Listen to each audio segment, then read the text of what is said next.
Hi, everybody. Mary Long here with Plein Air Painters Chicago. We got a nice shout out this week from Eric Rhodes and Nancy King-Mertz on Eric Rhodes' daily program. So that was really nice. Again, saying what a good group this is. So it was terrific. Now I'm very excited to bring you Scott Tallman Powers. Of course, Scott was our founder of the Plein Air Painters Chicago. So Scott, welcome again. Yeah, thanks, guys. And Scott, talk a little bit about what you are going to be critiquing this week and how you're going to think about these paintings. Well, in my little photos app here, I'll show you when I share my screen. Mm-hmm. I put some things together with some photographs that I've taken here in the mountains and in other places to kind of express the kind of way what I'm trying to see whenever I'm going out to do a landscape or a cityscape or something like that, and the abstraction of the light dark pattern. And oftentimes I've noticed whenever I was teaching workshops is that a lot of my students would choose things that were incredibly difficult for the most advanced painter. And so they would have a lot of values that were really close together, or everything was just flat and without any kind of shadow pattern. And so I was going to show you guys the way my eye, I'm trying to train my eye constantly, trying to get better and better at seeing stronger abstract patterns. And hopefully these little examples will kind of show you how to see for yourself whenever you're looking for scenes to paint, because our paintings can go a lot smoother whenever we make better choices before we start painting. So this is the idea of it. So I'm going to share my screen now. Is that okay? Sure is. Okay, this is a scene that's right not too far away from my house here, and it's up on this mountain and along this trail. So whenever I'm looking to paint a landscape, I'm looking for the overall pattern of the light-dark relationship and the weight that they have too. I don't want it to be too equal. I want to have either one being more dominant than the other. And so this is, I kind of did this in Photoshop to kind of show you the idea of what's in my head, what I'm looking for. And I'm looking for abstract patterns, and obviously we can change all these things. We can make them a little bit more unique and not be a slave to what's exactly there. But this is a scene down in Mexico, and so I love alleyways, and in Chicago we used to paint them all the time, and so these types of patterns like this whole shadow pattern down in here can really, really make for a really unique and interesting composition. So is this making sense to people? Yes. Okay, yeah, so it's a kind of a simplification, kind of making order out of chaos. And because, here's another scene that's in Glacier National Park. And so my eye's looking for this whenever I see a scene like that. So I want to see a good light dark pattern. And obviously you can make some other choices to where it all depends on what's more important. Is that light the most important thing? Is it you want to play up a temperature of some sort, or whatever it may be? But we always want to have good composition and good design. And so whenever I'm doing the critique this evening, this is the things that I'm going to be looking for. We can go down all kinds of rabbit holes, but I'm just going to try to stay focused on this. And so here's another example of what I would probably never paint. You see how flat the light is, and you have all these fractured shadows all over the place. That does not look good to me. And so not only would this be boring for me to paint, I would have to really push values in here to make it work, and either try to dig up a pattern. And so if I was teaching a workshop in this location and a student wanted to paint this, I would recommend them, you know, focusing on like an area like this instead of something that's so flat, something with like a shadow pattern, and where you can get some sort of design out of it. And so I did these little notans in my little notanizer app on my phone, and you see what I mean? That's just like chaotic, and that would drive me nuts. And so that's a little black and white of it. And so these are the things that I do in my sketchbook when I'm trying to put my designs together. And this is real rough, of course, but it kind of gives me the layout of how to navigate a scene. And so I try to do a lot of these things. And I know I really harp a lot on those little black and white abstract sketches, but they're so incredibly important. And it will make our lives as painters a lot easier. So here's, you know, these next two rows are some of my favorite painters. This is this Chinese Russian painter, Bato something. Clayton, do you know who this guy is? You mean, is his name Botkin? It's B-A-T-O, and I don't know what his last name is. No. But yeah, but he's an awesome designer with his shapes. And then take a look at the notan of it. I mean, for me, I might want to put something right in here, like, I don't know, maybe it could be like a cloud shape or a darker part of the sky to balance out. But just that alone looks beautiful to me. And so here's another one, Edward Harrison Compton. He's another one of my favorite German artists. And but look at the overall design of it. And so this is like what we look for whenever we're going out there to make our decisions on what to paint. And Scott, somebody just put up a link to Bado Dugar. Yeah, I think that's it. But it's in the chat.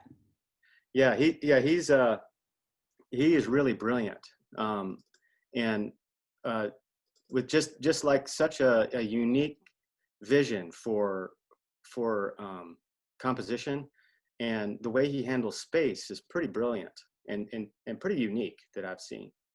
And so I'm sure that this whole scene that he was painting had a lot of crap all over in the backyard and everywhere, and he probably simplified it so much to make a strong design. And that's what we can do with our landscapes and cityscapes. And I don't know who this artist is, but I just thought it was brilliant. Gorgeous. Yeah, really gorgeous, huh?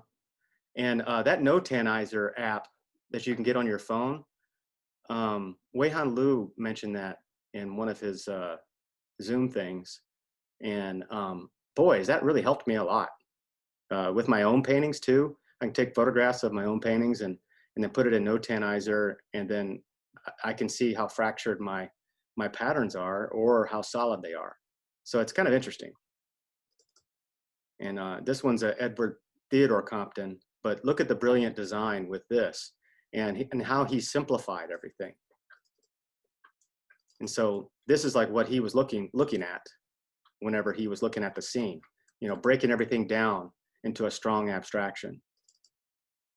And I would even start my painting out that way and just kind of drawing out the abstraction, and then wiping out some of the areas, you know, where you need to break it up a little bit more, and then continue on with your drawing. But this is the way I start out a lot of my paintings, this way. And this is another Edward Harrison Compton. That's his Theodore Compton's son. But look at this beautiful design. So anyway, let's see, stop share.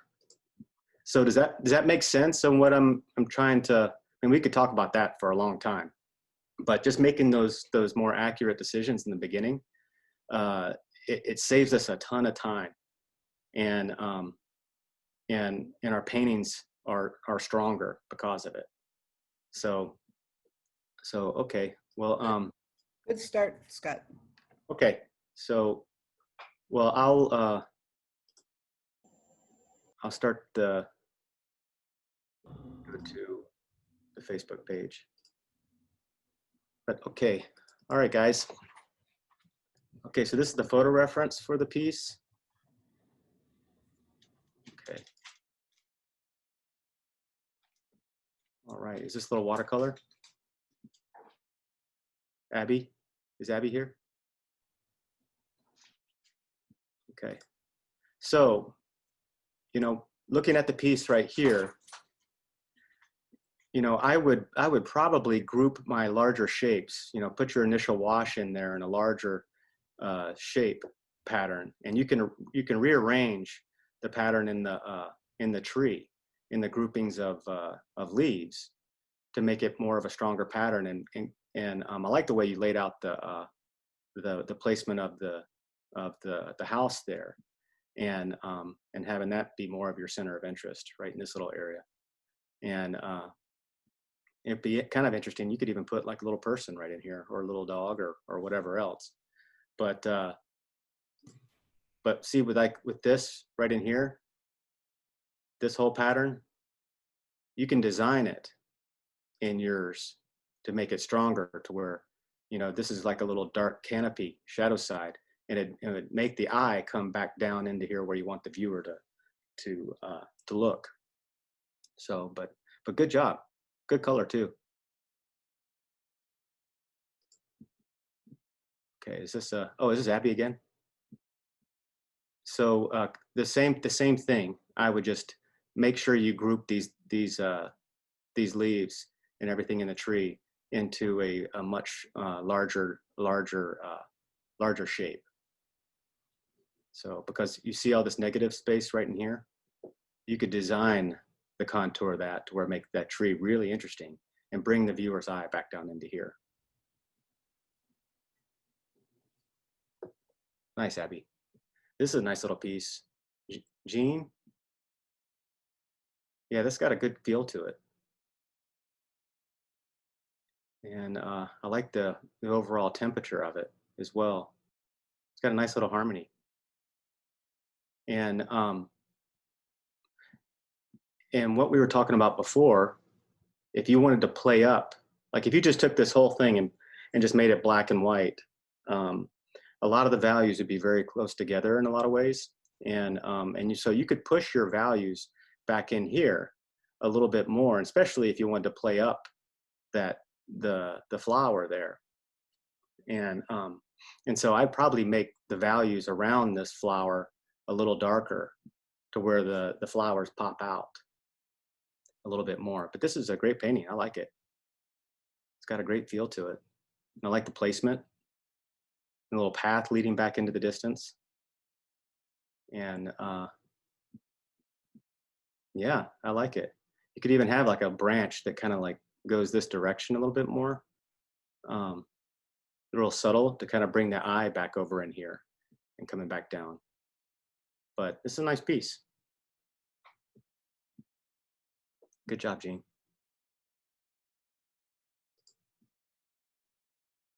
Okay. Kuhn? Yes, Kuhn?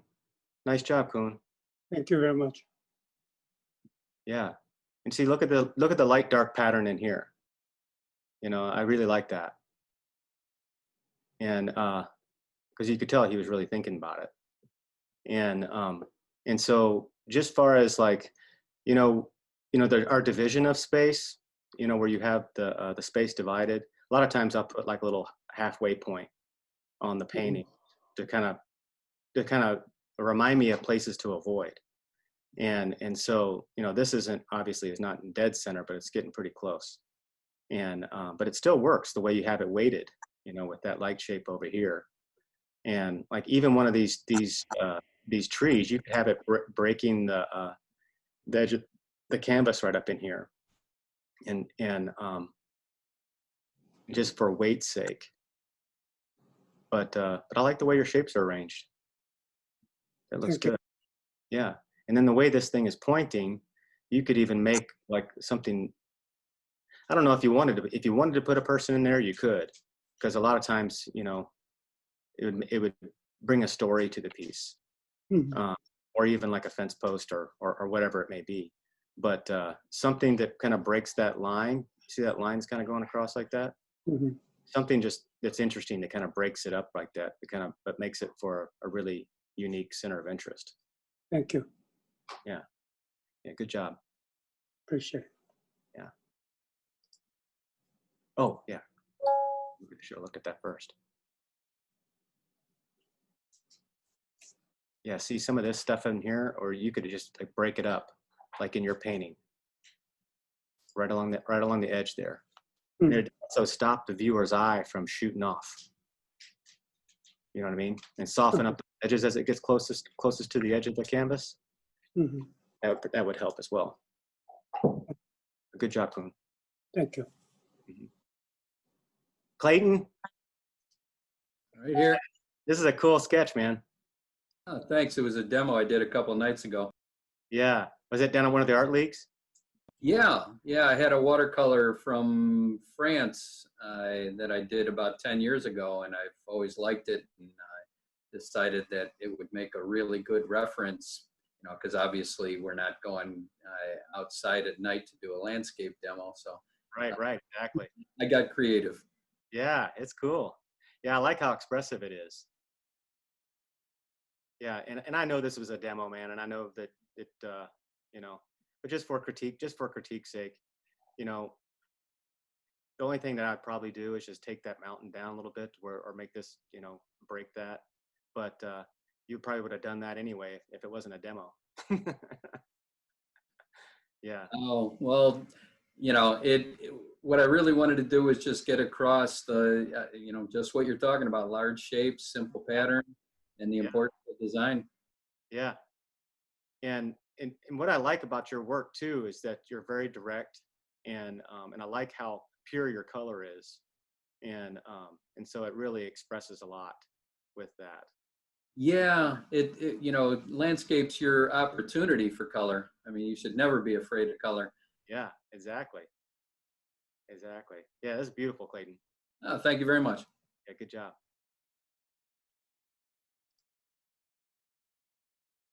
Okay, Karen. All right, so let's see here. Okay, so when you have the tree right next to the edge of the canvas, I would probably move that in a little bit to where you can get some air over on this side. Um, I don't know why it's always bugged me a little bit, you know, putting like, you know, where it looks like it's like a tree or any kind of object where it's like really tucked into the side of a canvas, unless you're doing it on purpose to create some sort of tension. But if you move that tree over a little bit just to create some more air around it, it would give it a little bit more depth too, with the building that's behind there in the bushes. And so you would have like the foreground, middle ground, and background. But right here, it visually kind of stops that feeling right now. It makes it look a little bit too flat.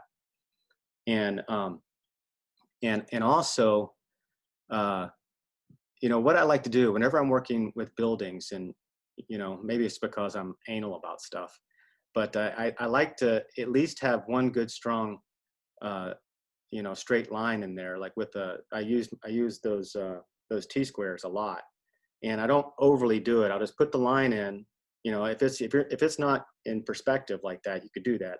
We're looking straight on at this building, and put one straight line in there, and then you will be able to recognize whenever things start getting askew, like the building is leaning a little bit, and so you put the the um, um, T-square on top and just kind of do some construction lines, just to where it kind of gives you a guide, and or you just measure when you're out in the field. You kind of measure with your brush, or across your canvas and from the top, and then build off of that, and without having to be so, you know, particular about it. But so I would just straighten out those lines to where they're more vertical, And but I do like what's going on with this the inside underneath the porch here. I really like all that, and you could even play up more of that shadow in there, and then I would probably even kind of bring your bushes up here a little bit more, make an interesting contour. And even if you want to open up that bush right in this little area right here to where it kind of gives you an entrance into the background, that might be something that the viewer would probably enjoy. So they would have time to kind of swim around within your painting. But and here, right here, make these groupings. You can design it any way you want. You can create these shapes to make it unique. Even breaking this, the line of these right here with a leaf, and would actually push that building back and bring that tree forward. So it's a lot of little things like that you could actually do to enhance your overall design. Okay, Karen, good job. Oh, man, I need to go through these. Yeah. Yeah, see that little entrance right in there? You could even open it up a little bit more where it's just more inviting for the viewer.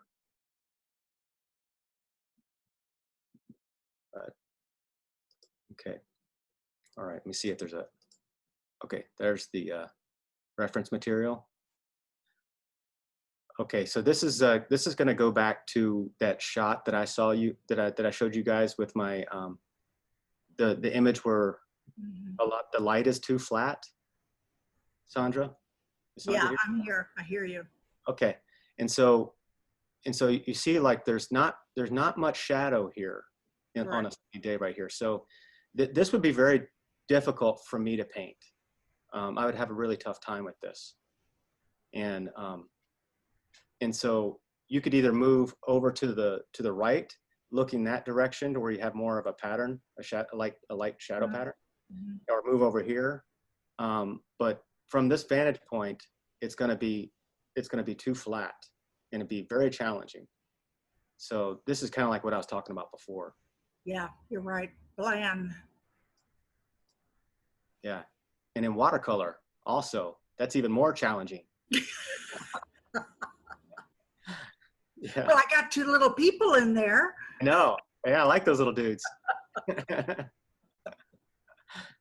Yeah, and with this too, as you knew whenever you were out there, it's an enormous amount of drawing in that building. That building's complex.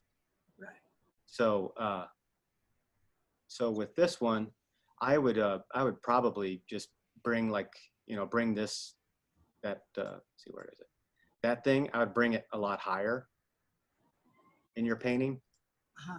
I would bring it up higher to where it's not going to be too close to the top, obviously, but bring it higher, and that would make this, feel more in front of the building, and push the building farther back. Thank you. Got it. Yeah, and you can soften up some of these edges on the roof too, like even in the initial washes, put some of that the reflected color of the sky in there. Oh, yeah. Yeah, and then build on top of that.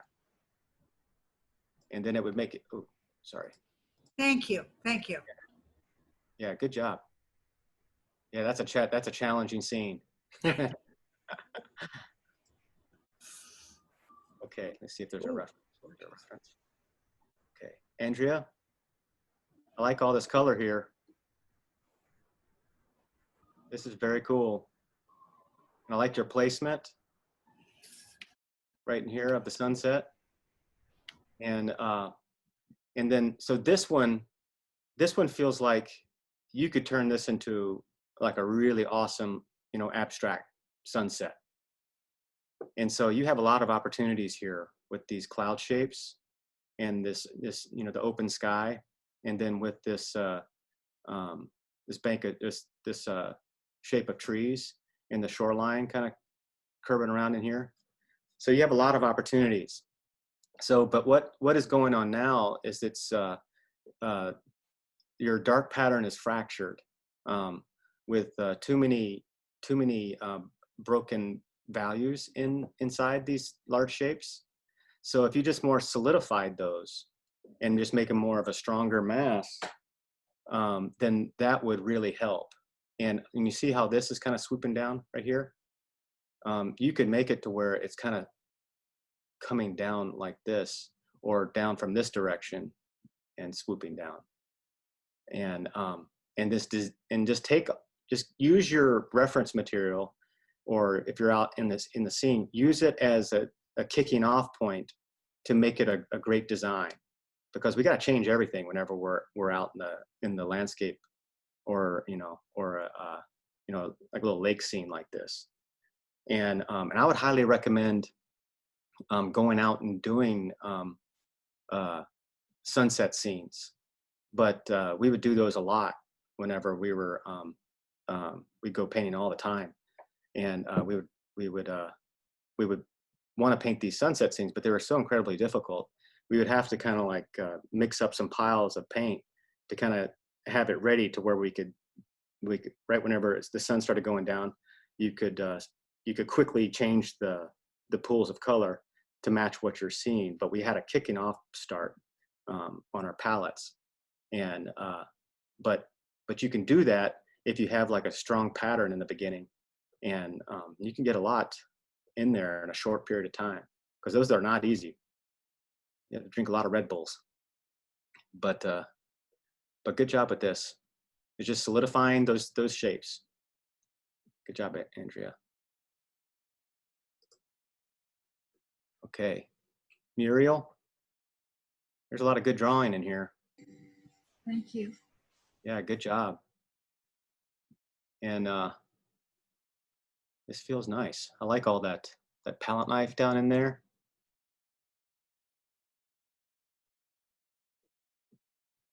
Yeah. Yeah, I would, the only thing that I would probably do is, you see that little strong part right there? That strong color, that might be a little bit distracting. I would probably either bring that tree to where you can be more, be more specific with your edges in here, and to where that pops out from the background a little bit more. But I see what you're doing. You're trying to bring up some of that color up into here, and I think that's a good decision.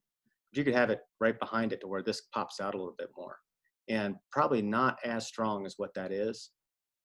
And I would probably just watch your ellipses, and that ellipses is your base right in here. It's a little bit, kind of cocked a little bit up a little bit, and same goes for this one. Yeah. Because that's kind of like It's almost like a hexagonal. I don't Yeah. know what's going on there. Yeah. So with those, you could just find your center access point, and that's how I start anything that has an ellipse, or an octagon or hexagon or whatever it may be, and I have to really slow down Okay. with those things, because those are really difficult for me, and so I have to really slow down with my drawing, and when it comes to doing something like that. But I would just adjust this, because this feels Yeah, off, a little too. Yeah. and then people wouldn't be looking at it. I mean, this is a nice little painting. Thank you. I like this. This is nicely painted here. Very cool. Good job, Miro. Thank you, Scott. Yeah, that's the scene. Yeah, you see what I'm talking about? And from where from your painting, that would be even more of a tighter. Actually, that's not me. Oh, that's not you? I'm a buff. Okay. Kind of a little high up. Yeah, but you see the It's a difference. little bit, kind of.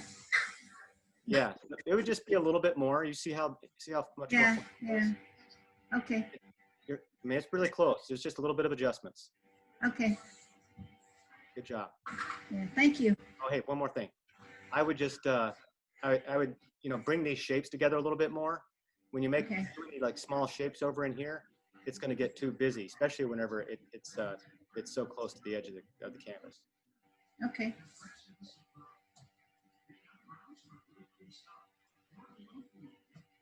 Okay, Daryl, nice job, man. So that's the scene. Thanks. That's the scene. Yep. Yeah. What a cool place. Humboldt Park. Really? Yep. Man, the lily pads got enormous. Well, you had to walk a little further. It's across from the boathouse. Yeah. And you keep walking back there, and there's a bridge, like a Monet bridge. Yeah. And either side, there's all these lily pads. Wow. I've been gone too long, guys. You got to come back. I know. Yeah. Humboldt Park did not look like that when I was there. Yeah. Very cool. Thanks. Yeah. I like the chunky feel of it too. I like all the use of paint, the brush work. But Errol, do you see what I'm saying whenever I was talking about these patterns?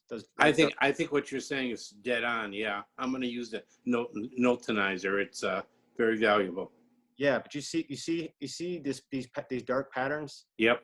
You know, and you could take that tree down a little bit more if you wanted, and to make it, you know, a little bit more of a absolutely over there. I'm a little fractured, I think. Yeah, it's fractured. Yeah, and I just took a photograph of.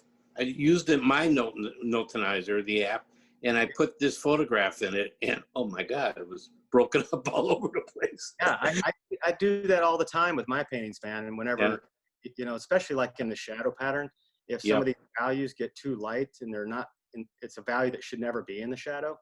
Right.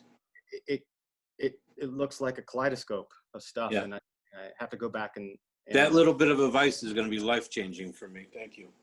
Yeah, well, it's something that it's kind of like working out and stuff. We got to train our eye, and we have to constantly practice, and so that'll be a never-ending thing. And so it's like we got to keep our minds and our eyes in shape to see these things on a regular basis. And just when you're out there, go ahead. Thank you so much, Scott. Appreciate it. Sure, man. Good job. Thanks. All right, Steve. Hey, Scott. How you doing? Good. Is this like your preliminaries? This is a preliminary sketch. I went with the vertical portrait view. I don't have the reference photo. This is a demo I did for a workshop on Sunday. Cool. Yeah, I like this one. Let me go back to your thing here.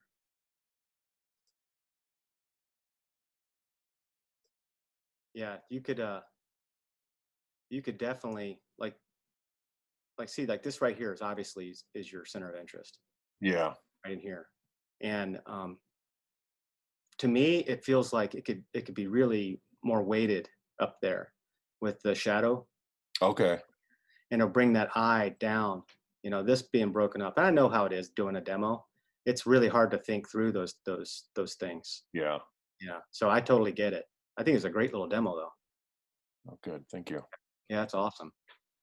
But you see what I'm saying? Like taking that whole dark pattern, being all the way up in here. Yeah. And it'll pull that eye right down that tree, right into the area where the viewer wants to go. But good job, man. Good. Yeah, Thanks, I love all the brushwork in there too. And the scratchies. Yeah. I love it. I like it. Thanks. Yeah. Good job. Okay. Yelena. Cool colors. Hi, I'm Elena. Yeah, you're here? Yes, I'm here. I like how whimsical this thing feels. Thank you. Oh, cool. God, it reminds me of an artist. I forgot who it is. But okay, so let's dissect this. Okay, so whenever I'm looking at this now, I'm trying to decide on which area is most important. It feels like this to me. Yes, I think this. Yeah, and so a lot of times I will, once I make that decision on where my center of interest is going to be and how I'm going to handle it, I will step other things down a little bit in importance. Mhm. And so this right in here, I would probably tone that down, and even like maybe even take out a tree like this. This one, I think you can make like a little dark shape over in here just for balance. But I like what you got going on up in here. And this is just a technical thing I think you may like, because I can tell by the way you're using your brush and palette knife and stuff. But have you ever seen one of those knockdown knives? Hold on a second. I think yeah. It's like a rubber. Oh, here it is. You can go to Home Depot, and you can buy these things. Have you seen those? And it's kind of like a foam rubber stuff. Okay, so what you can do with your branches up in there, and so when you're putting your paint on, knock those things down, and then go back into it and rebuild it to where they don't look so heavy up in here. I see. So, Mhm. and that would actually bring a lot of like wispiness to it, and because some of these branches up here just look a little heavy. I see. I see. I can use. I can correct it. Okay, not too heavy. Mhm. Yeah, yeah, and with your reference material, right in here, you see that yellow the yellow shape behind there in the tree with the leaves. You could design it back behind yours a little bit more interesting back behind there. I think that's interesting. I try to design it more. Okay, yeah. I see. Yeah, yeah, good job. Thank you. Okay, hey Dominic, is Dominic here? I hadn't seen him in ages. I don't think he is. He's not? Yeah, he's a good painter. Yeah, we used to paint together at the Palette and Chisel on Sundays. But this is a cool little painting. See, I like his light dark pattern in here. So guys, based on what the way we started this whole thing out, and in the examples, you kind of see where my mind is going to go here.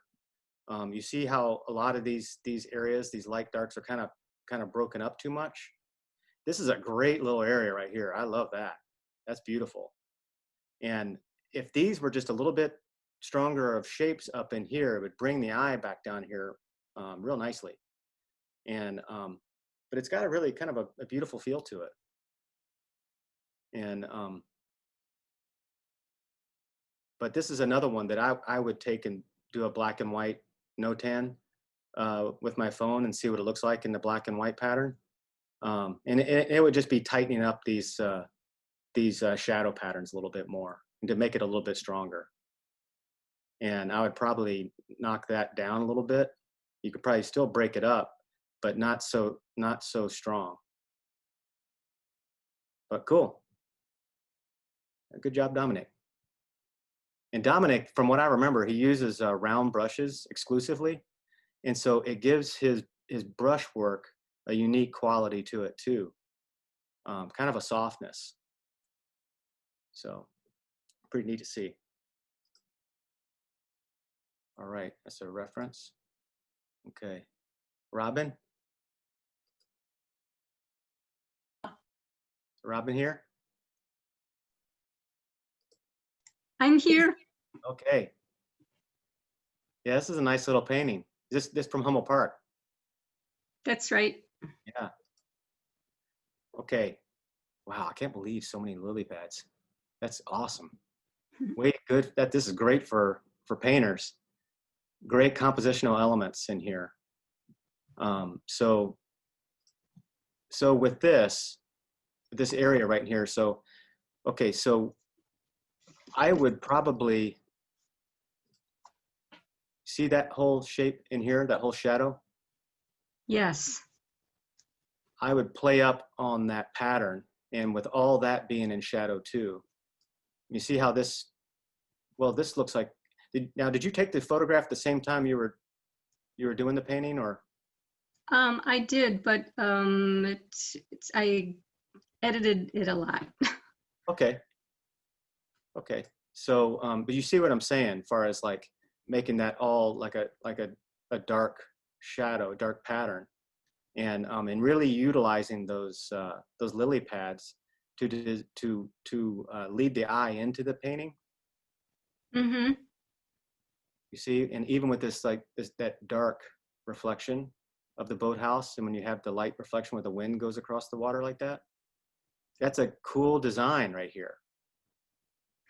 Yeah, it is. And I kept going back and forth, and then I sort of ended up with nothing. No, but you can work something out of this. Yeah. And also, whenever you're drawing buildings like this, try to just put your brush up horizontally, and then let it hang down as a plumb line too, to kind of check and go through and put it up, holding it up to the building, and then just kind of see how much that roof line changes, how much it slopes down, because you got a relatively horizontal line to relate to, and that will keep your mind from making it slope too much, because it's a little forced in your perspective. And so when I would be holding my brush out and I would look to see how far it's going to slope down, because if you're not going to put your vanishing point out there, that you gotta judge off of something. So so just double check that. Okay. Yeah. And then with this, I would have to spend a little bit longer time on my drawing in this boathouse to kind of think of it as a box, like a rectangle, and put that rectangle in proper perspective before you start putting in all this other stuff. Okay. Yeah. But having bringing this little shadow pattern over in here with all these trees, and then bringing this up a little bit more, because you're going to have a lot of weight over here when you do that.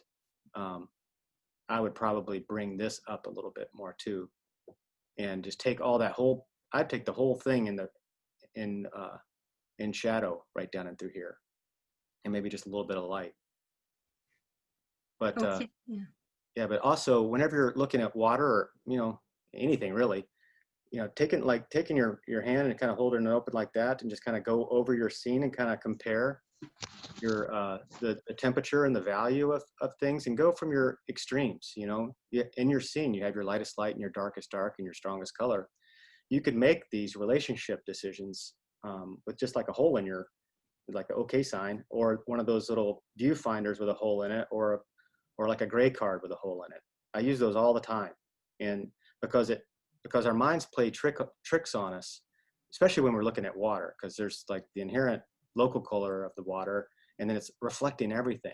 So our minds may paint it in a way where it doesn't have enough of the local color in it. Okay. Yeah, that's very helpful. Okay. But nice. I like all the chunkiness in there too. That's cool. Good brushwork too. Thank you. Yeah, good job, Robin. Thank you. Nice. This is a cool one. A watercolor. Let me see if there's yeah, there it is. Okay. So looking at the reference material, do you guys see what I'm talking about? Whenever you have a lot of values that are pretty close together, and you squint your eyes at it, and that is going to be a challenge for any level of artist. And that'd be a very difficult scene to paint. And you would almost have to stylize it in a way to where you just pushed and pulled values, and to make it really pop. And I see that he played up the chroma in here, and it looks like it may have been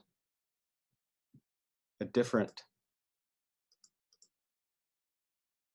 maybe not, different time of day, not sure.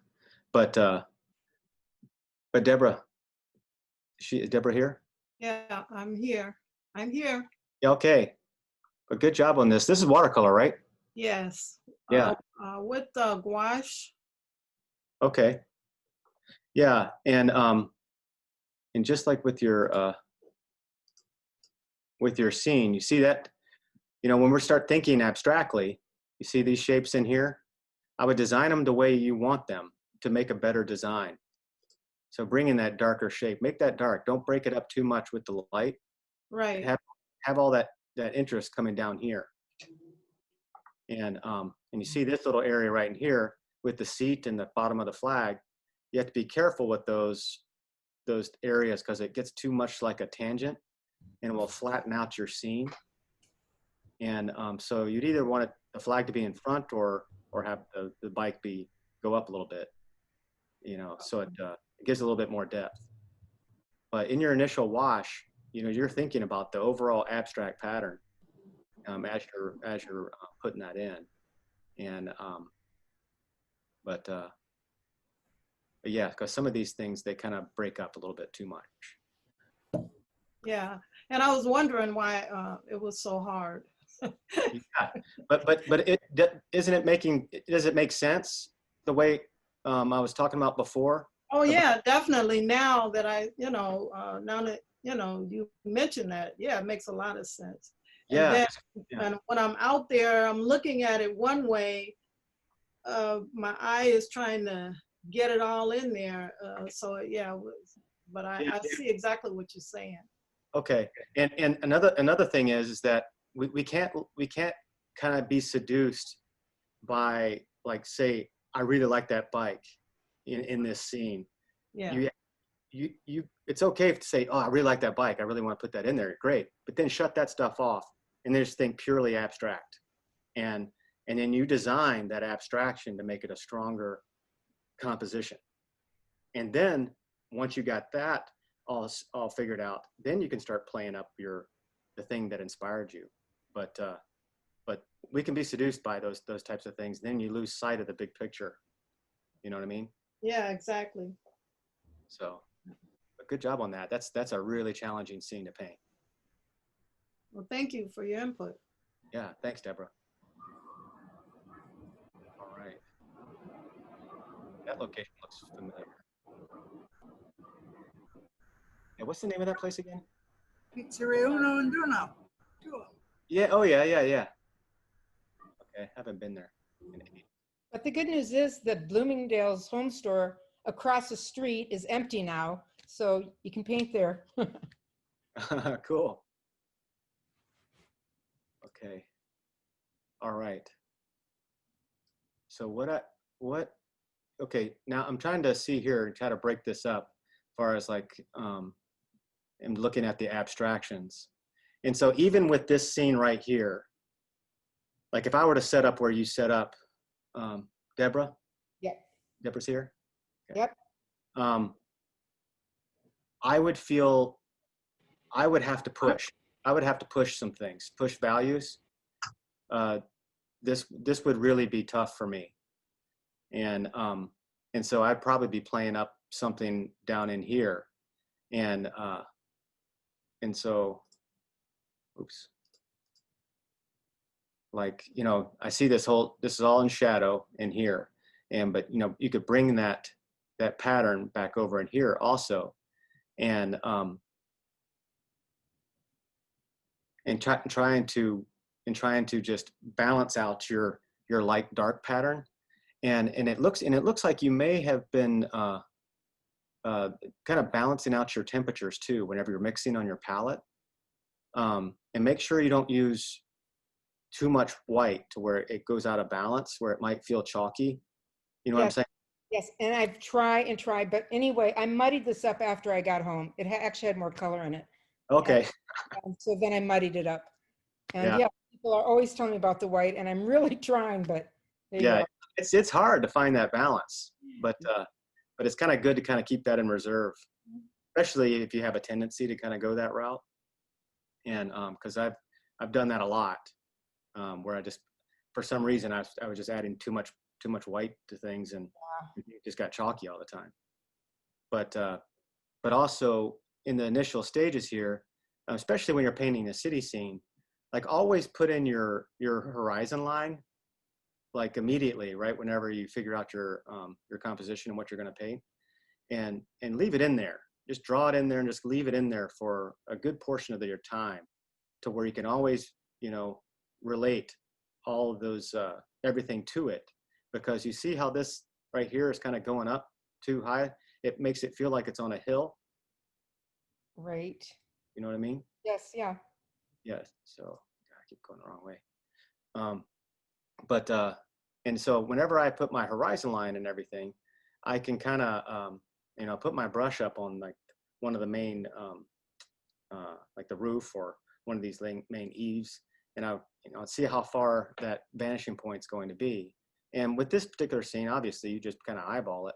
But if you have your horizon line in there, you can get a heck of a lot closer. Well, I felt that it was above, like where the blue awning is and across there. I felt that was the horizon line.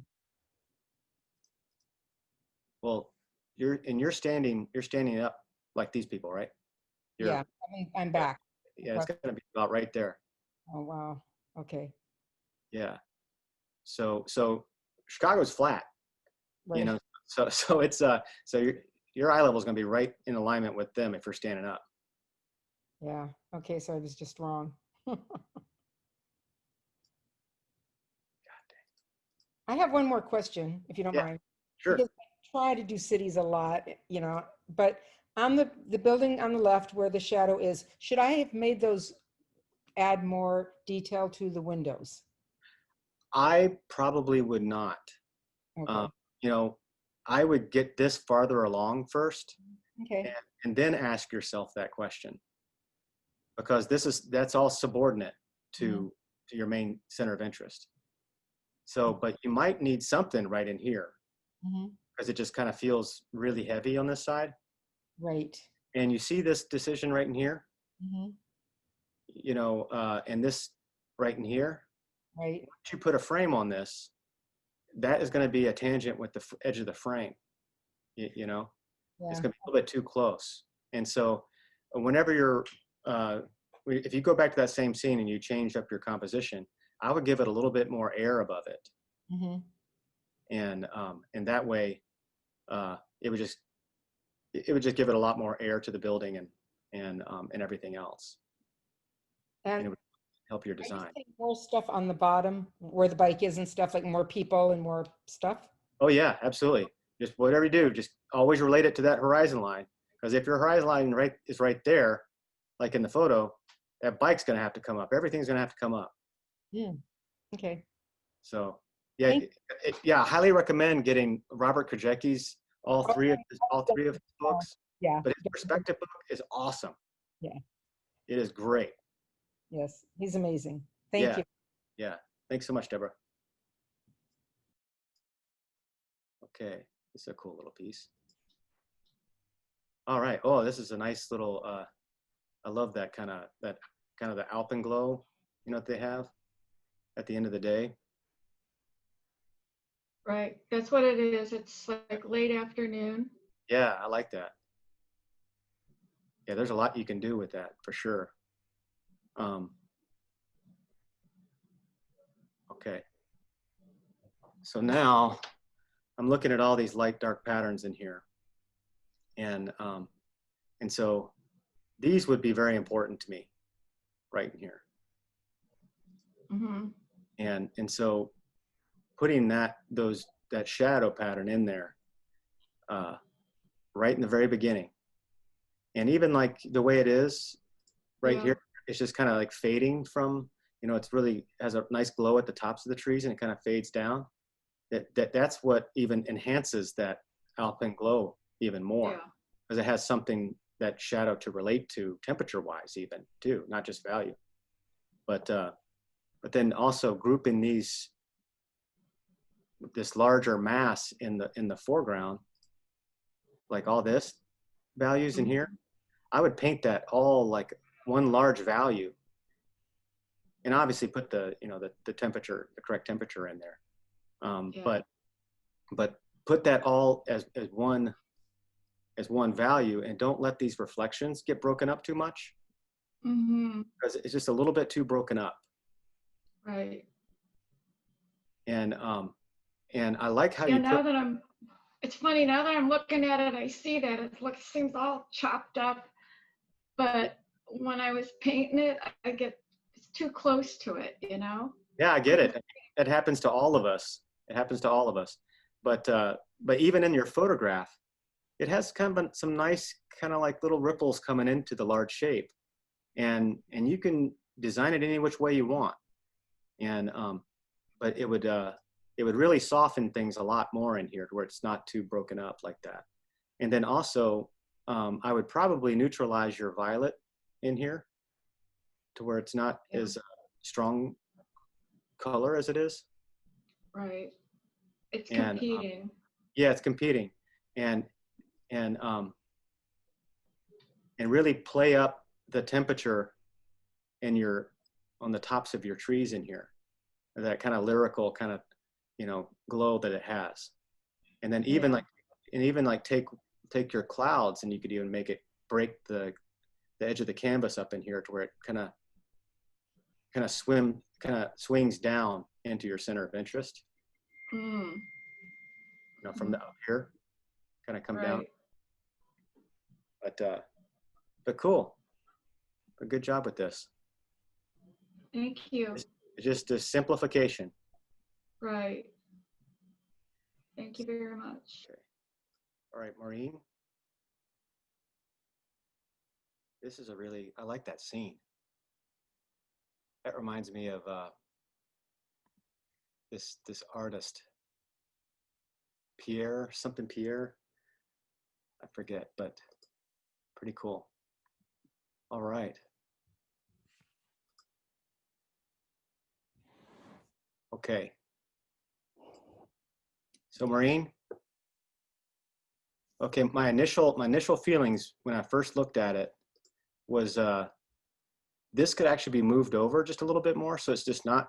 Was this a design choice, Maureen? Down your mute button. Yes, it was a design choice. Okay.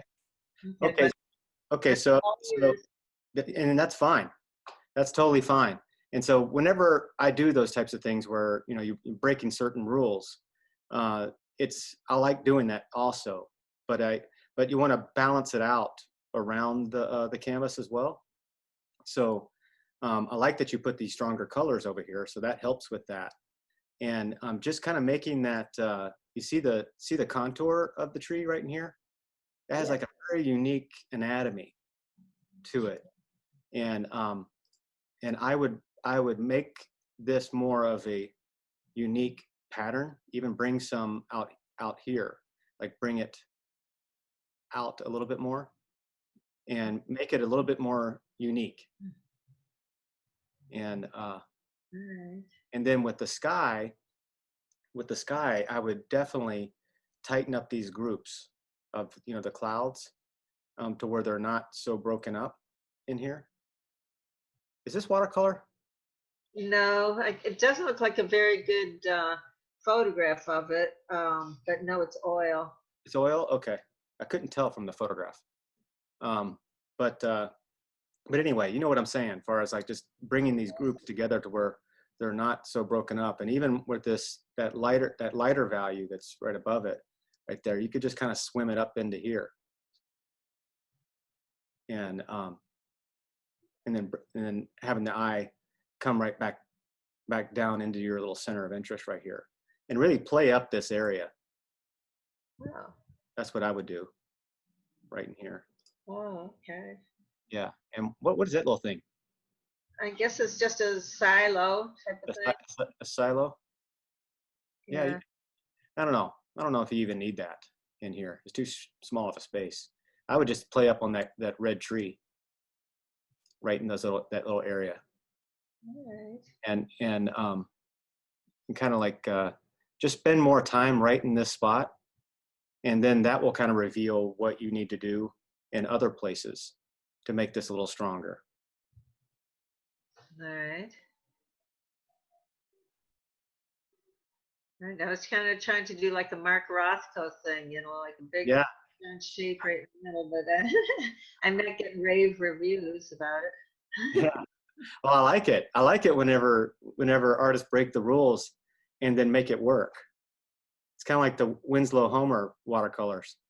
We used to study him in fundamentals class at the American Academy, and he was a brilliant designer, but he'd break the rules but make it work. You know? So just try to make it work. Yeah, exactly. Yeah, makes it a good challenge. Well, hey, also, before I let you go, see this value right in here? Just make sure the values in the background right here don't start competing too much with the foreground values, and I'll keep them way back in the distance. All right. All right. Yeah. Thank you very much. Yeah, good job, Maureen. Thank you. Okay. All right, let's see this little study in here. Okay. Mary? Yes. Okay.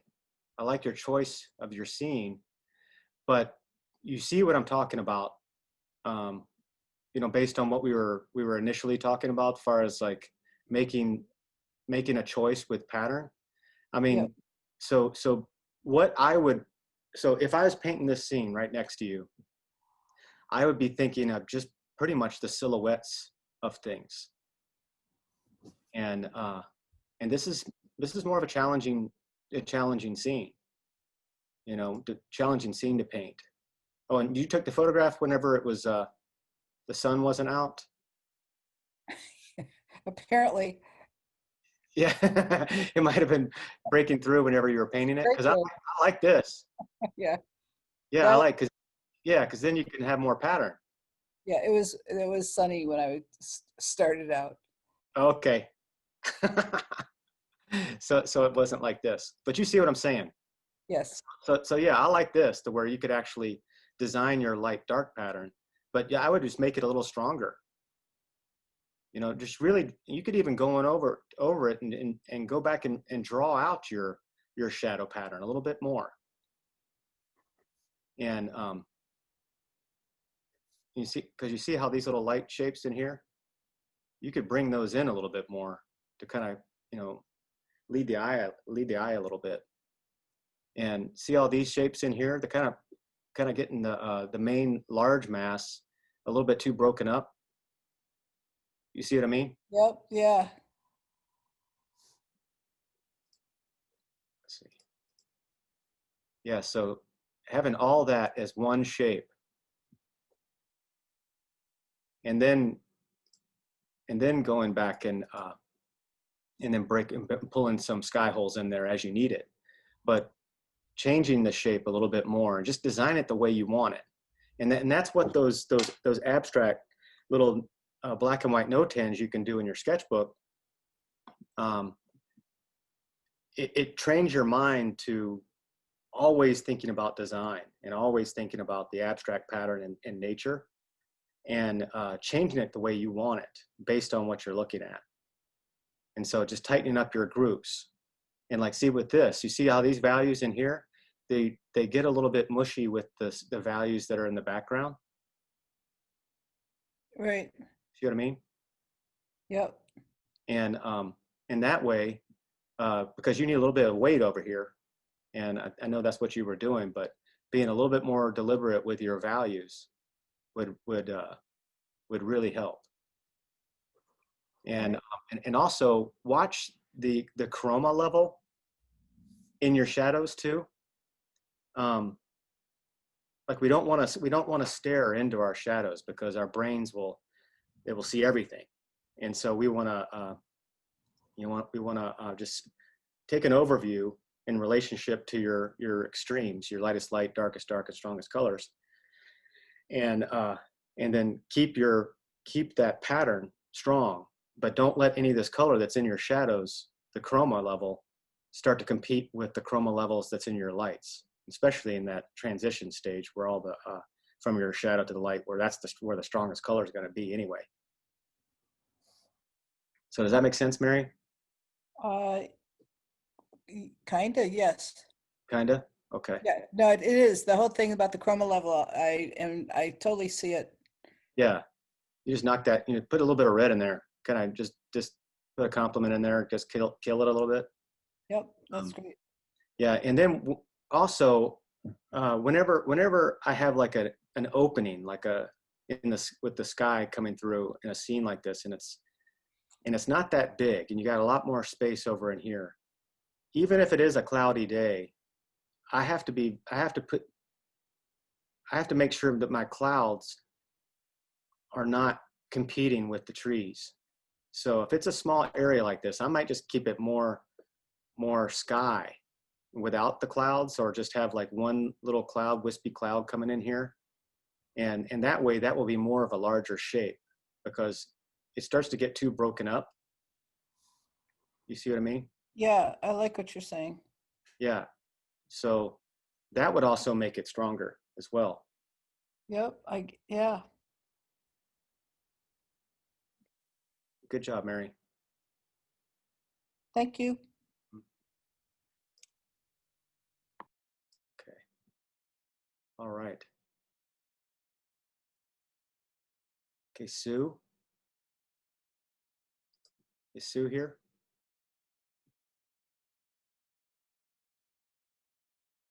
That's a cool little scene.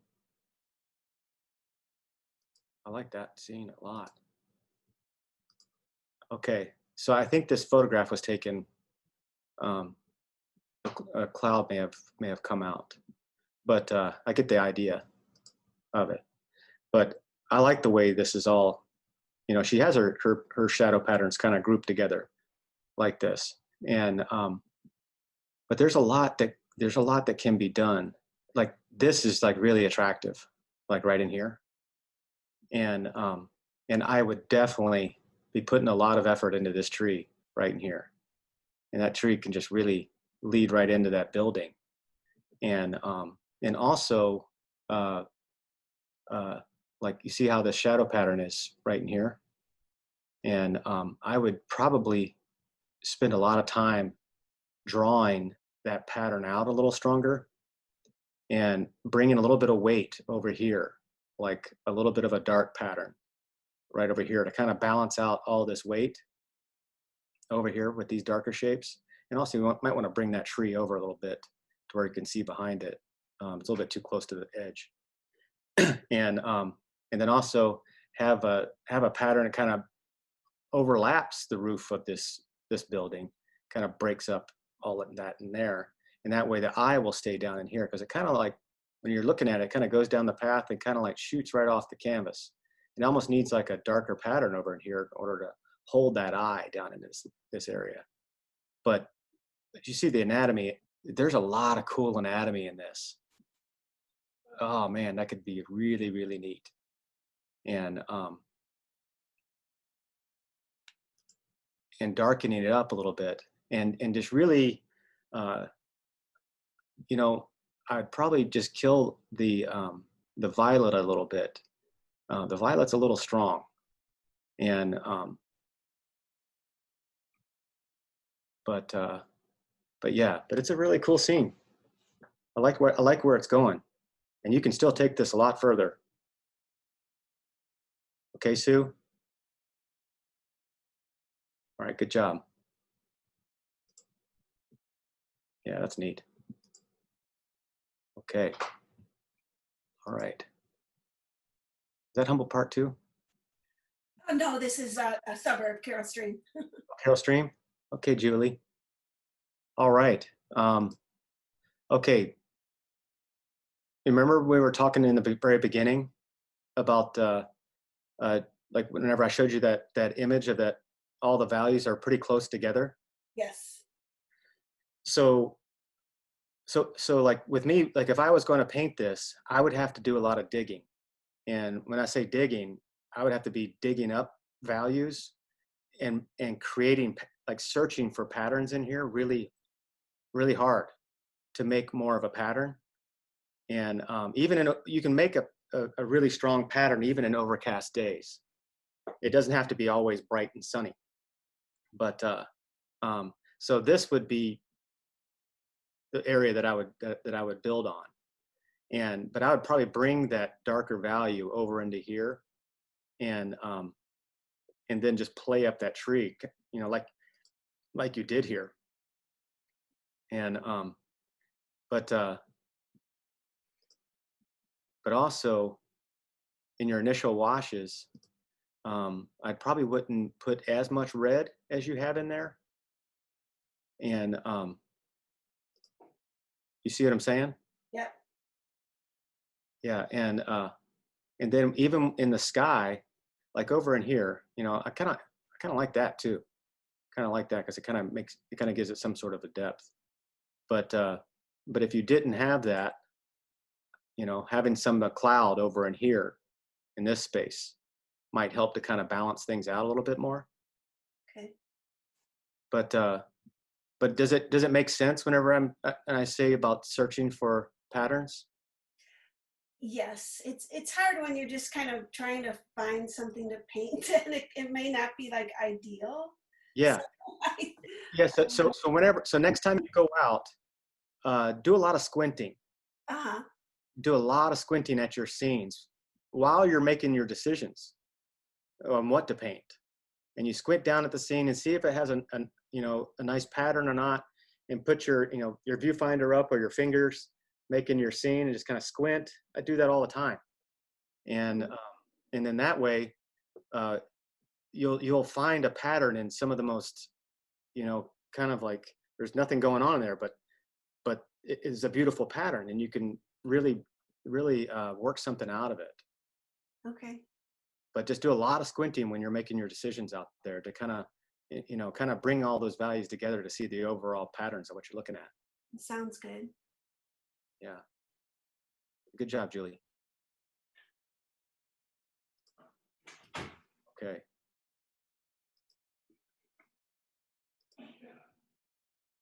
That's an awesome scene. Where is this, Elizabeth? It's Martinique, it's Montpellier and the town of Saint-Pierre, which was actually completely obliterated in 1902 when the volcano erupted.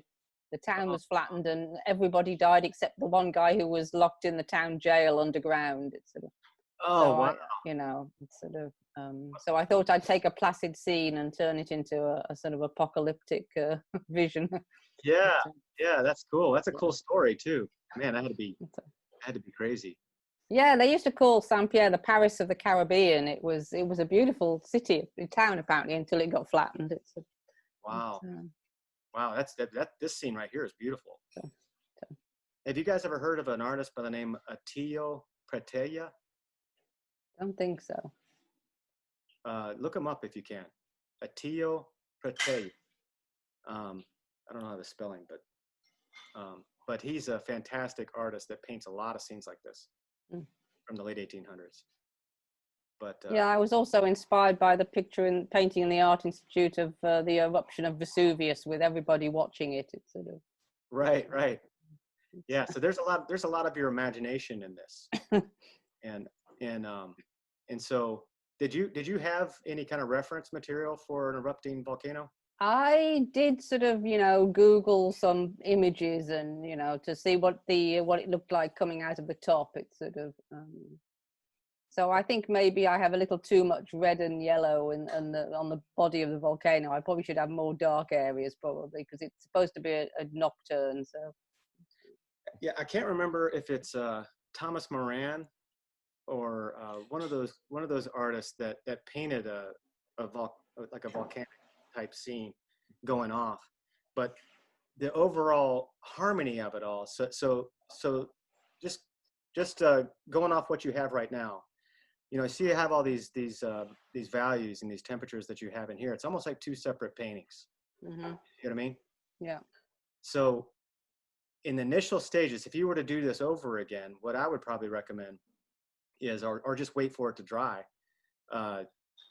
bring a lot of that orange into everything. And what I would probably do, like the old illustrators, if you want to make it really, really kind of dramatic and kind of hold your harmony together a little easier, I would tint your white. I would tint your white kind of like that orangey type tint, and mix everything into it. And it would just kind of hold it all together. But just be careful with your blues because you don't want to get too muddy. But then you'll have this overall glow of having where that warm glows and everything. Mm-hmm. Okay. Yeah. So that'd be something that would be it would make it more harmonious. Okay. Yeah, a very cool story too behind this whole thing. So yeah, we actually hiked part way up the volcano when we were there, 2012 or something like that. So it's quite steep. Oh, I bet it looks like it. Oh man, that'd be an awesome hike though. Yeah, it's pretty cool. It's a great view from the top. So. Yeah. Yeah. Well, good job. Good Okay. job. That's brave. That's brave. Tackling something like this. Yeah. Well, last week, Scott, Steve was encouraging us to, not just paint the scene. So I thought I'd go totally wacko and. Yeah, I love it. Okay. I love it. Okay. Yeah, that's awesome. Cool, Elizabeth. Look forward to seeing another one. Thank you. All right. Shannon? Yep. Very cool. Thanks. Very cool. I love little scenes with ducks in them. Okay, there he is. Oh, okay. This is awesome. I love that shape. I like all that right in here. You can do all kinds of things with sticks like that, with directional stuff. And oh yeah, that is great. I like that. And so this is cool how you handle this. And you could even take that is make it more of a larger, darker shape over there. And then I would probably make my duck facing the other direction. Oh yeah, So it's not. looking out of the picture. Yeah. And I don't even know if you needed that little shape right there because it's getting a little bit too close to the edge of the canvas. And you could even take that out. But you see how in your reference picture how it thins out like that too? Yeah, it's clearer. It's cool. That is cool. And then in here, yeah, I would just make that a whole larger, darker shape in there. And then and you could even like bring a shadow across the foreground a little bit even if you wanted to make, a different type of a design. But then if you did that, it'd be really heavy on this side. So you'd have to figure out a way to balance it out over here. But you have a lot of cool little elements in here to work with. Kind of like the, contrasting arcs. And then with, I'd probably tone down some of these little grassy things. And so we can like lead that in a little bit more to where it doesn't like block the viewer, to where just like open it up a little bit. I kind of like take these out and just make some like little rocks and stuff as it starts coming towards the viewer. And and just turn that little duck. Yeah. Good job, Shannon. Okay.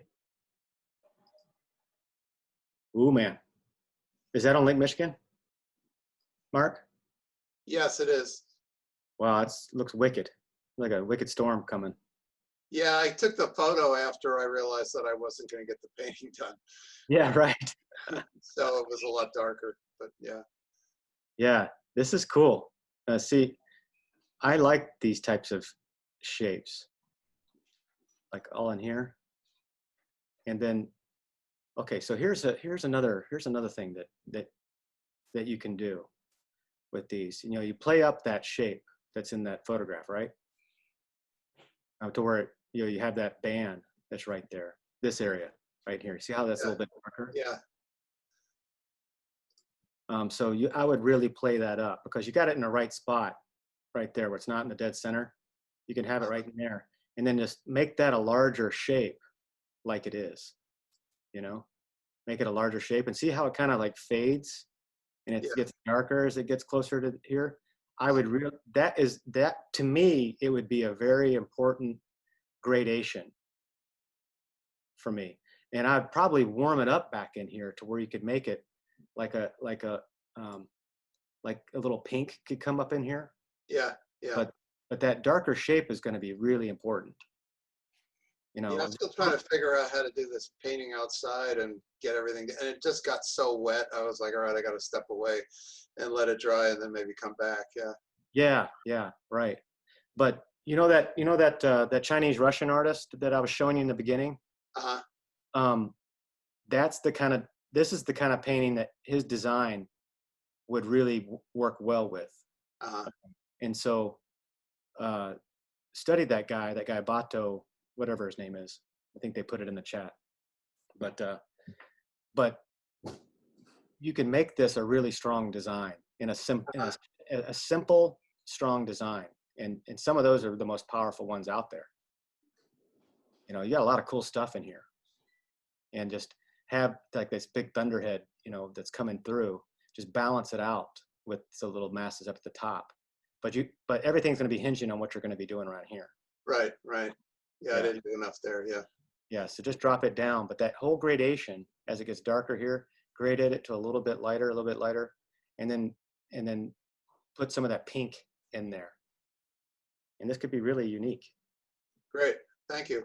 Yeah, good job, Mark. Yeah, a lot of potential there. Okay, Sharon, you got a cool little scene. Where is this located? Is Sharon here? Okay, so, okay, my first instincts whenever I first looked at it here, you see how everything's really close to the edge of the top of the canvas? I would just take this thing and bring it off the canvas. And so it doesn't, the contour of it's just not kind of like, it's not in or out, you know? And so just take one of them, a larger shape, off the canvas and break it up and really start redesigning your shadow pattern a little bit more. Okay. And yeah, and it's making that a little stronger. And sometimes to the viewer of your painting, whenever it's hanging on a wall, they're not going to know what was going on whenever you were there. Like, it would be totally believable to have that whole rock area in shadow. You know what I mean? It might just appear to be lower and not get any sunlight, but it would make like a cool, darker mass down in here. I guess I was just fascinated with the white rocks. I just loved how the sun was picking up on them. That's what attracted me to the scene. Okay, yeah. Well, you can really play up on that and just design it. Design your light dark pattern and make that stronger and not let the rocks control your decisions. You know what I mean? Like, you control how those rocks are going to look, you know? So you can make a lot of different decisions to make a really cool design, but also make it really believable to that scene too, you know? And then so with everything, with the weight of it over here, you have to bring some sort of weight over here to balance it out. Yeah, I felt that too. And that's why I added those rocks in the water. I couldn't think of what else to do. Yeah, it needs kind of like a darker shape over here. Okay.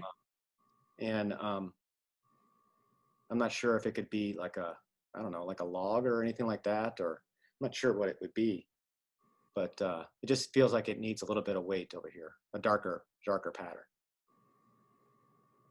But you see what I mean, far as like going back into this thing and drawing out your shadow pattern, strengthening that a little bit more. And because some of the lights and the darks are getting kind of a little bit too close together.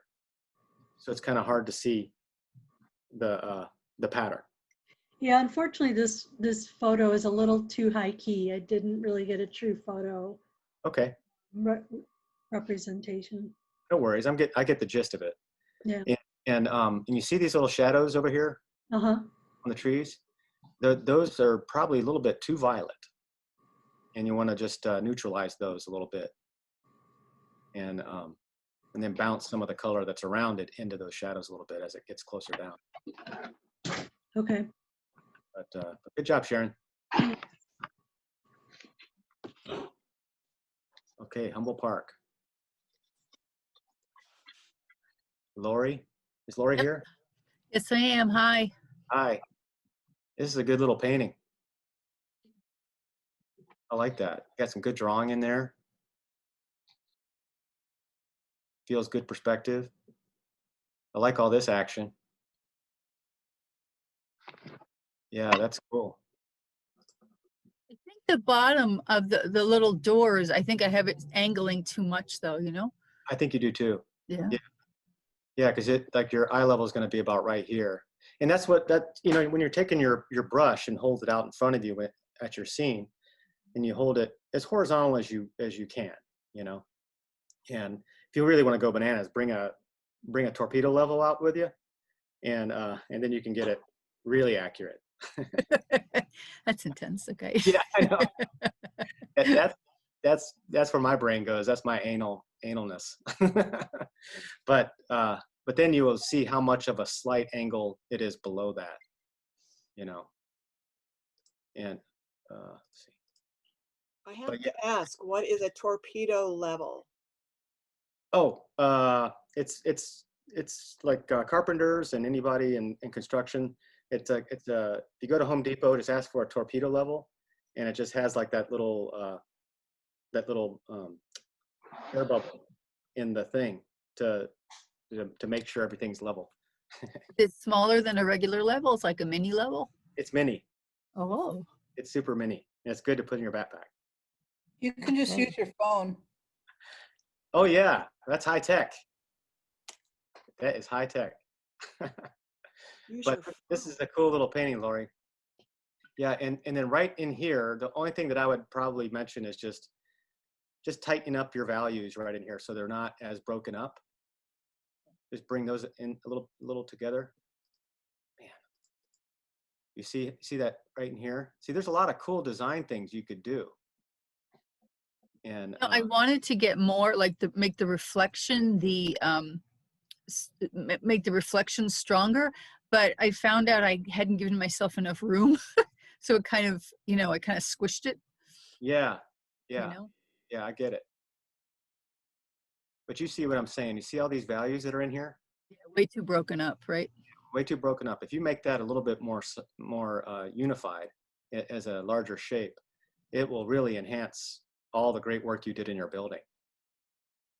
And then redesign these little shapes in here, and then even bring in even a more of an arc or something down here could be interesting.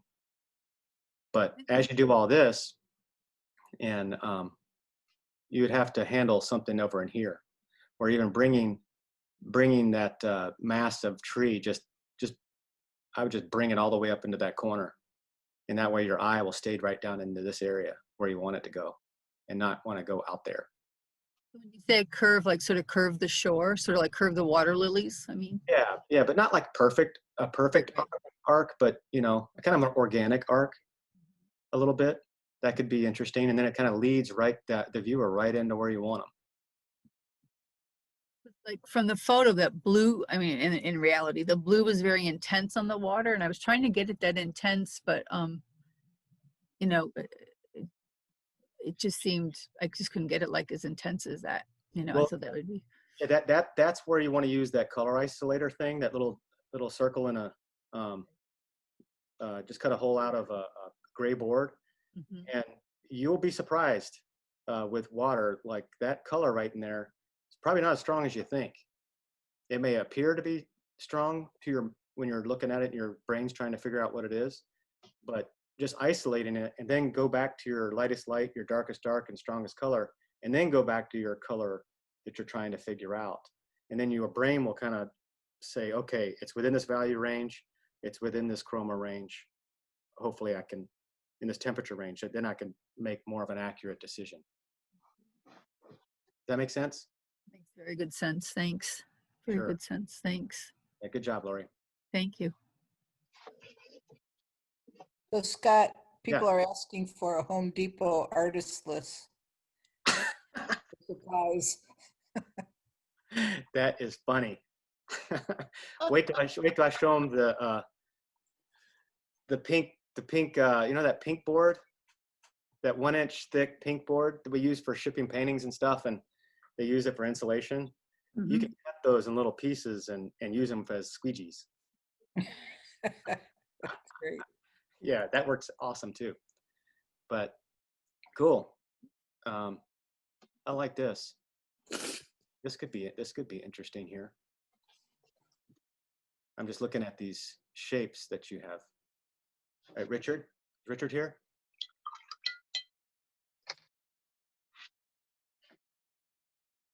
Okay, so I like this contour.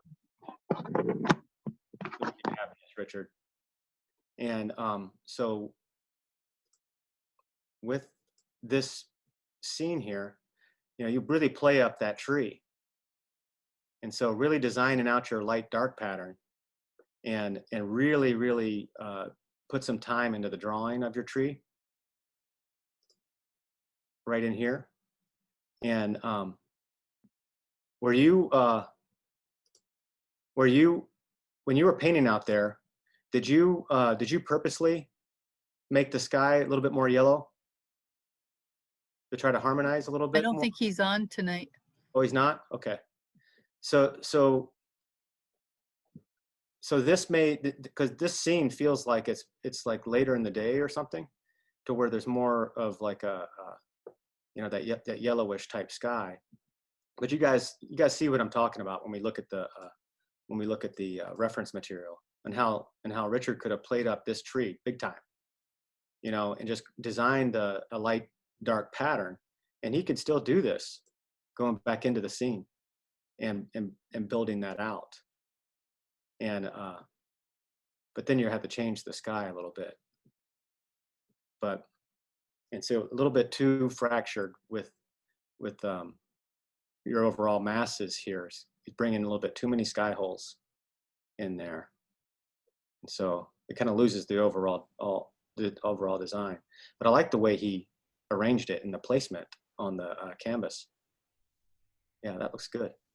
I have a question, it's Barbara, about the reflections in the water. Uh-huh. Is the rule of thumb that the reflections in the water be lighter than what is at ground level, or should they be darker? No, no, they're going to be lighter, and because they're going to have the overall local color in there as well. Mhm. And again, with that, whenever I'm painting these types of scenes, I have to use my color isolator to look at the darks that are up here, and I'll put my isolator over there, and then I'll put it down on the reflection of the dark. And because that water is like a mirror, it's reflecting everything, even the darks, but it's gonna be a little bit lighter, but darker in relationship to the values that are around it. Okay. Yeah, because otherwise it'll look like there's a hole in the water. And yes. Yeah. So look at that artist. I think his name is Fritz Tharlo. He's another good one. He paints fantastic water. Okay. From the 1800s. And but yeah, but I'm constantly isolating colors all over the place and comparing, because you know our minds just play tricks on us. Okay.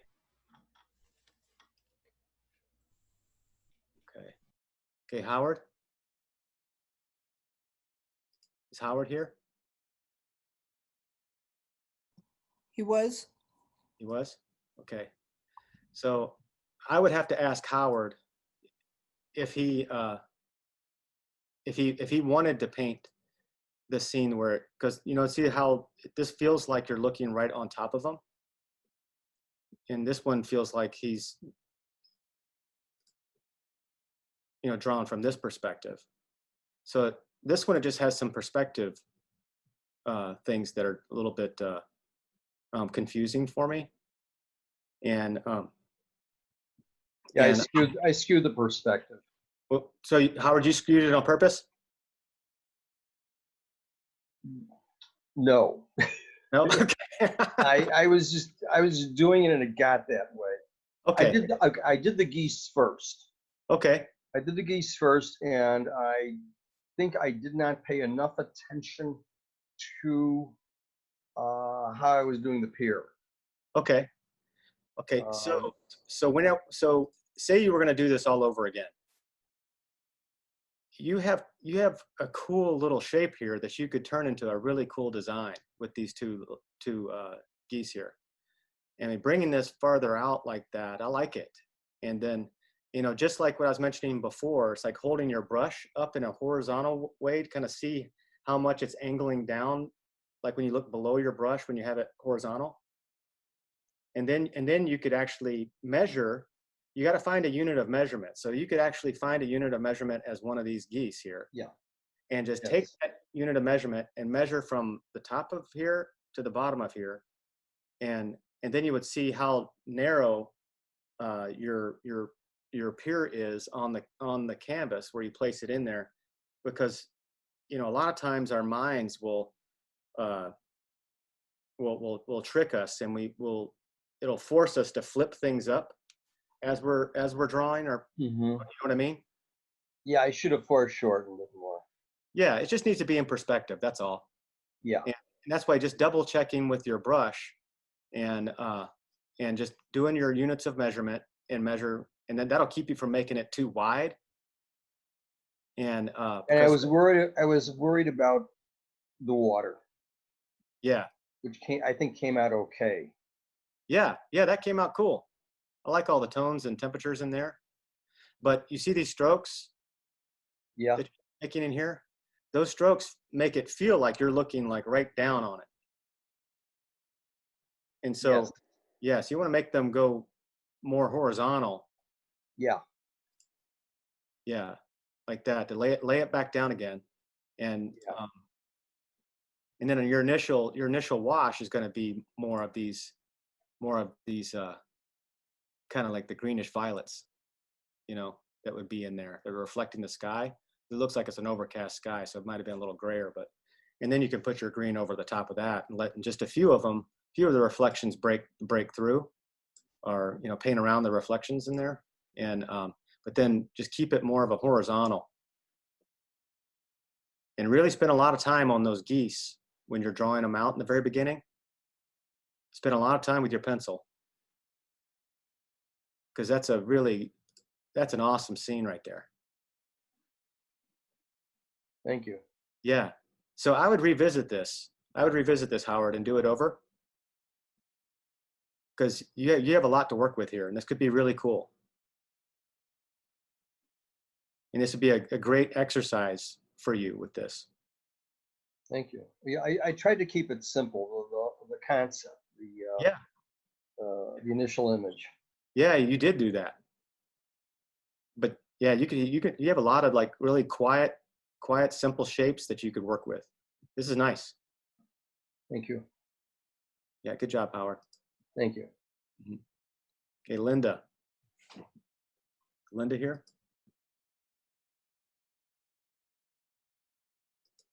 Okay. So, see all this, guys? This is really cool. These are cool patterns in here. And so, with got this, there earlier than me. What's that? I said she got there earlier than me. Yeah, I could tell you're in the same spot, or similar spots around the lake. But okay, so you see with the reference material, I know that this is the shadows, with the photograph, it's really hard to tell, but it kind of gives you the idea of the overall pattern. She could really work that pattern a little stronger in here. But you also have to get a darkest dark in there too. So you kind of have a gauge on what to make your decisions based off of your observations. Because it seems like, there's probably, your darkest dark is probably gonna be a little darker in some of these trees right in here. And I'm not even sure around in there. It's kind of hard to tell. But then it would kind of help you gauge what your values are going to be in your shadows in here too, because they feel like they need to be a little darker. Is Linda here? No, she isn't. Okay. But you guys see what I'm talking about, and like right in here, this could actually be great, having that shadow going across the water like that. That'd be awesome. And then, man, I might even just bring the whole shadow all the way down and making this more of a shadow pattern across the whole foreground. Maybe broken up just a touch, but make that a bigger shape, and then have some people walking around over in here. And I don't even know how necessary that building would be. You could just have like one person over here and a couple people over here, and something like that. And then tightening up that dark shape in the trees a little bit more. See how that the whole big, large, dark shape? That's what I'd probably be focusing on. But all right, Linda. Okay, Barbara. Yes, that's me. All right, got some cool brushwork in here. Thanks. Your little study there. Uh-huh. Yes, very small. Yeah. You have a lot to work with right here. Mm-hmm. There's a lot of cool Yeah, there is. patterns in here. And even like when you squint at it, you can see the shapes. Uh-huh. And whenever you first started when you first blocked in your painting, were you using just your palette knife, or did you use a brush in the beginning? I think I used a brush in the beginning, and then I went back with some palette knife work. Okay. So in the initial stages, I would spend a lot of time on designing that light dark pattern. Okay. And blocking it out before you start getting too thick with your paint. Because once you get too thick, too quick, things will start getting muddy on you. Okay. And so I would spend a lot more time in the initial stages with just designing those shapes out first. Mm-hmm. And then start making your decisions based off your lightest light, darkest dark, and strongest color, and then relate all your other values to those. Mm-hmm. And in that way, it would be much easier for you to make those decisions with your palette knife and put on the thicker paint. Okay. And because you know how some of these the chroma level that it's in your shadows, uh-huh, the chroma seems pretty strong throughout. And if you want to just calm your chroma down in your shadows, and I think that would actually help the effect of light also. Okay. Yeah, but you see what I mean. Whenever you get too much paint on there, it starts to get it starts to get too broken up and too scrambled a little bit.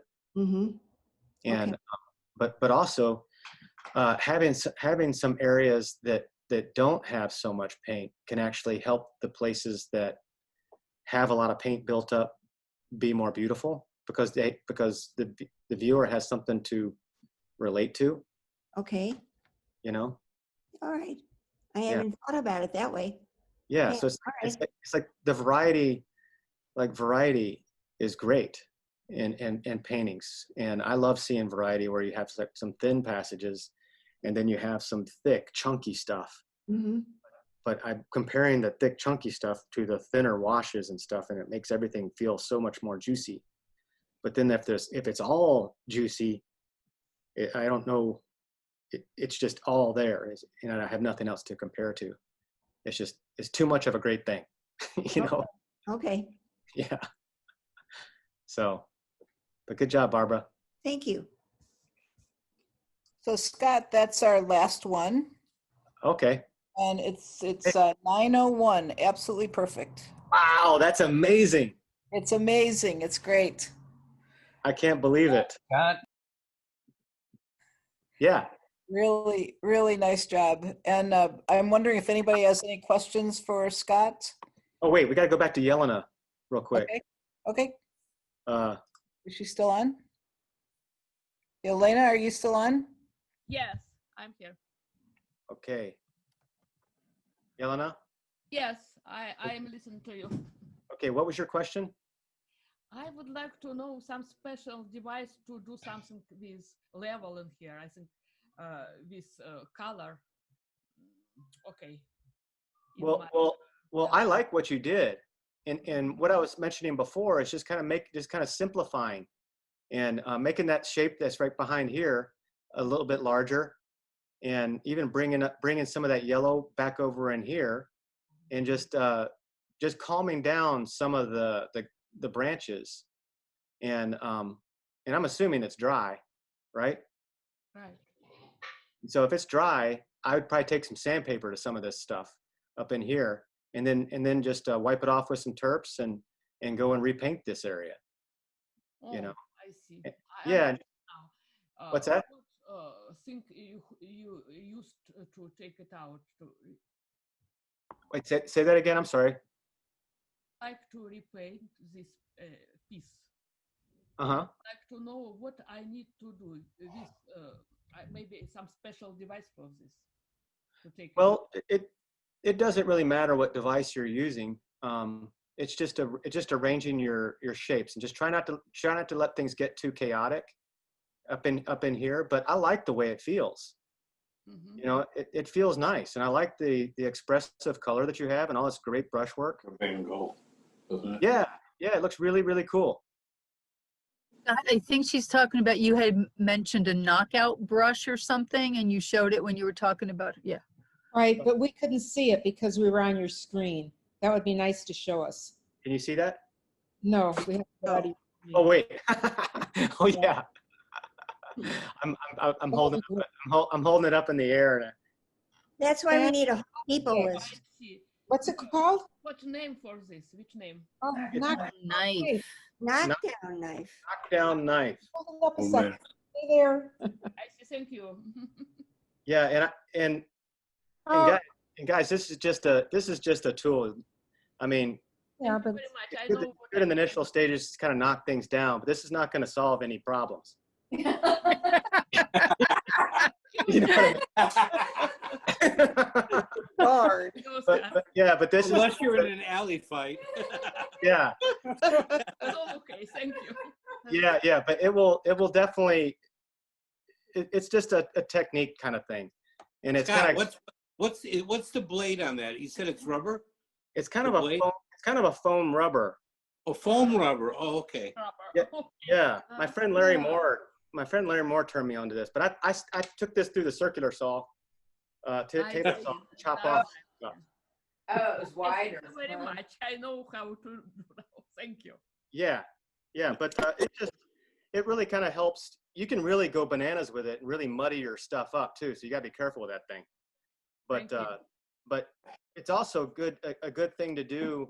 Like I do a lot of like little abstract studies, and you want to see a couple?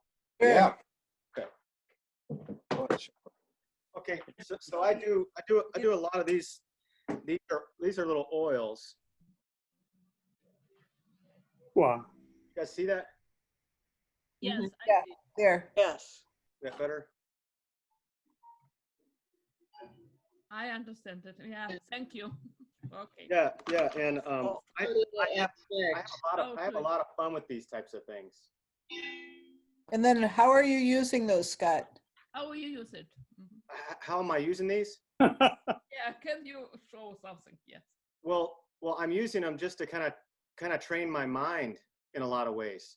So I will decide on like a color harmony, and I'll lay out some colors. And sometimes I'll lay out colors that I've never used before or hardly ever, and just to kind of like push my mind to, abstractly with the patterns, but also with temperature and stuff too, and try to make something that's, that's solid. And I keep turning the things as I'm doing the abstraction and try to make it work in every way. And then I do some of these little gouache studies too, and I change up the patterns. Scott, are those out of your head? Are those? Oh yeah, yeah. All of these are just out of my head. But in your head, in your head, are you starting with a? You say, okay, I'm going to do like some of them look like forest paths, some of them look like building. No. Or you're just thinking abstract shapes. Yeah. I don't want to think about anything. Okay. And a lot of times I'll try to let all that stuff go out of your head and just let your arm go across the board or whatever, and just kind of feel a shape that goes across and build off of it. And you're going to have a lot of stinkers. I have a lot of stinkers every day whenever I do these things. And then you'll almost feel your brain engage. And then your brain will start putting off some pretty solid stuff, solid abstractions. And then whenever you do it in color, it adds a whole nother level to it. And but you gotta really try not to think about things. And because these are like the building blocks of our paintings. You know, you can put the realism on top of all these abstractions, but it's the abstract that makes or breaks a painting. You know, because whenever you're going into a gallery, what pulls you all the way across the room is not the realism.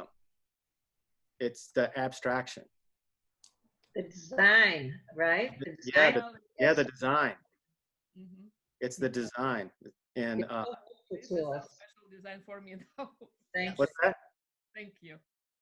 Yeah, I hope that all makes sense. I know some of this stuff is pretty scatterbrained, but it's I don't know. But I like kind of making myself uncomfortable with these types of things and try to dig myself out of it. You know. It's So- great, Scott. So Yeah. cool. Does anybody have any other questions for Scott? Are you going to come back again? Yeah, I'm coming back. Great, yes. I can't wait till I can come back there in person. Yeah. Yeah. Yeah, it's going to be great whenever things just get back to normal for all of us. Yes. Are you getting a lot of work done due to COVID? Yeah, you want to see something? Yes. Yes, yes. Yeah. absolutely. We want to see some.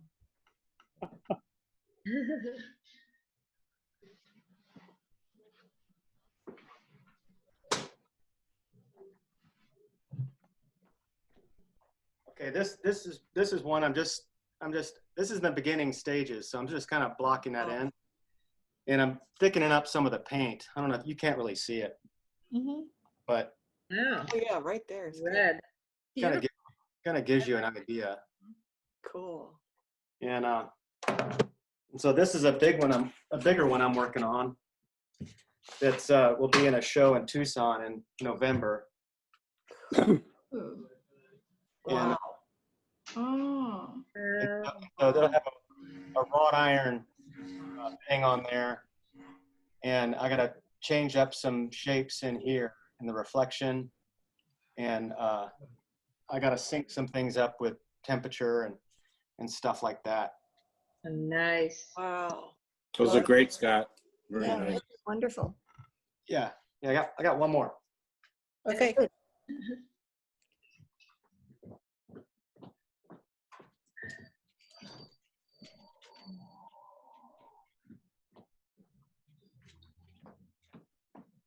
So this one will be in the same show.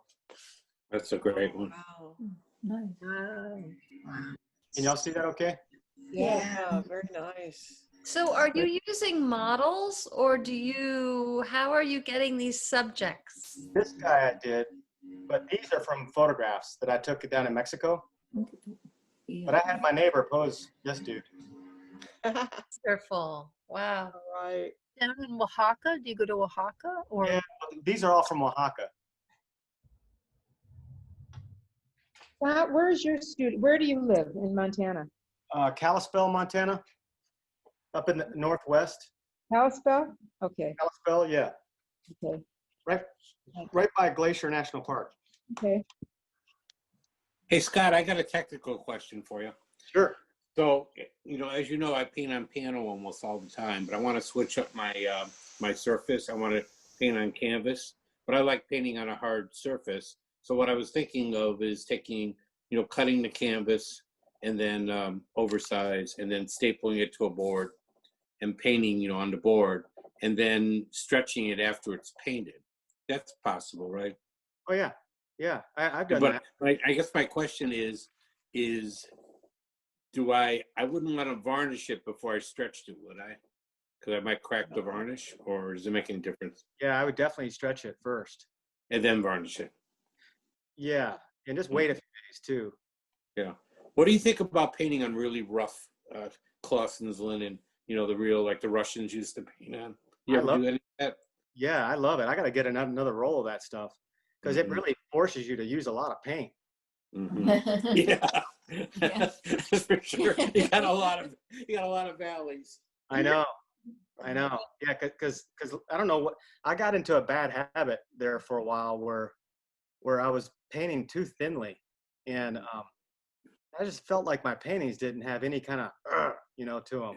And Did you see Rose Franson for the she critiqued the last OPA show.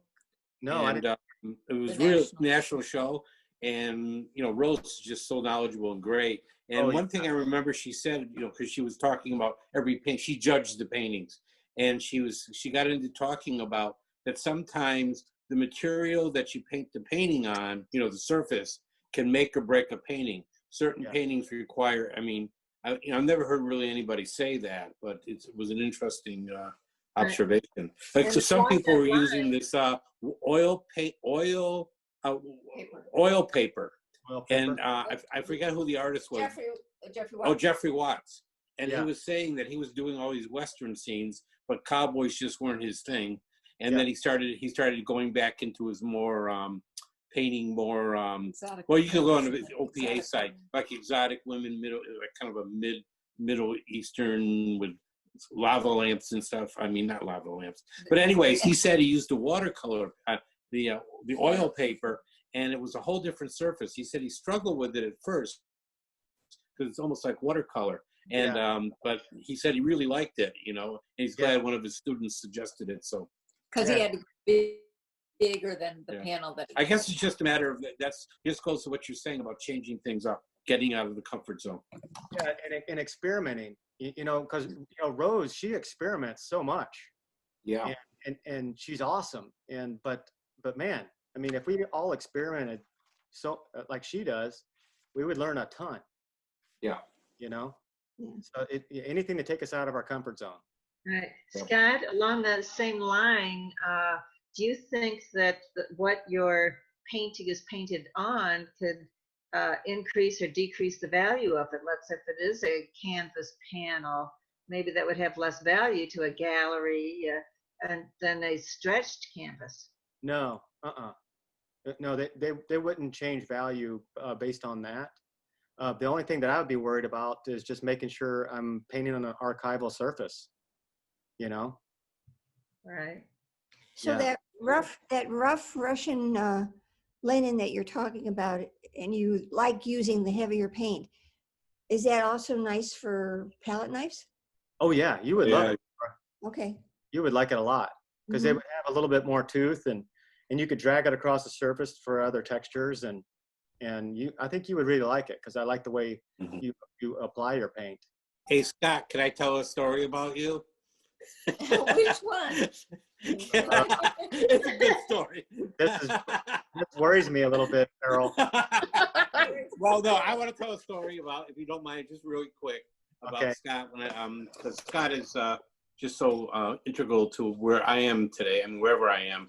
And I always thank him, especially in the early years of the plein air painters. And he used to give the critiques. He'd lined up 25 paintings, and just like he did for us, just so great. So thanks, Scott. But I want to tell a story about how I took many workshops from you back in the day. And this goes back into probably 2007. I probably was painting plein air for 2 years, and we had about 15 students, and I forgot where we were. We were in some park, someplace, and it was a wooded area. And Scott comes in, he says, "I'm going to really shake you guys up today." He says, "I'm going to get you out of your comfort zone." And we're all looking together, what's going on? He had his big paper bag. You know where I'm going with this, Scott. Yeah, he had his big paper bag, like a grocery bag. And he took the bag and he turned it upside down, and about 200 little pieces, squares, about 6 inches square or so of white jersey fell out. And he says, "Everybody grab 10 or so. Those are going to be your paintbrushes." And we spent the whole day not using our brushes, but painting with those rags. And I have to say, I got one of my favorite, I still have the paintings, one of my favorite. And what you're trying to do is get us to, I think, control our edges, or not to do everything hard edge, and to use big shapes and not get too detailed and a lot of other things. So you haven't changed. there was some, I think some people got mad at me for that. I don't think so. I don't think so. Yeah, you guys did some great paintings. Yeah. Yeah, if anybody has a chance to take a workshop with Scott, if he ever offers it again, I highly recommend it. Yes. Yeah, definitely, guys. Have you do anything online yet? Well, I will be. My first one is through that Chesapeake Bay or Chesapeake Academy over in Maryland. So I haven't done one one of these before, so I'm still learning about it.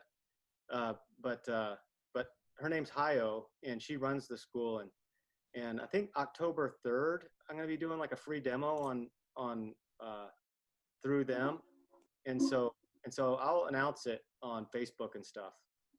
That sounds great. And then they can send you the link, and that kind of thing. And then it's just to advertise for signups for the virtual workshop. That'll be like a 4-week workshop, to where every week we get together for an hour and a half like this, and I do a demo, and we have you know, some structure to it. And I'm still trying to figure out all that stuff too. So. And then Scott said that he might do something for us. Yeah, absolutely. That would be very cool. Yes. Yeah. That would Yeah, be, yes. That's a no-brainer. For sure. Yay. Yeah, I'd love it. Thank you very much. Thank you very Thank you. Thank you Very so helpful much. today. Thanks so much, Scott. Thanks so much, you guys. Thanks, Mary. Thanks so much. Thanks, Mary. Mary. Bye. Thank you. Guys. very much. See you later, Clay. Yeah. Where's Clay? Group. Right here. Haven't gone anywhere. Good to see you, man. Good to see you. Good to see you too, bud.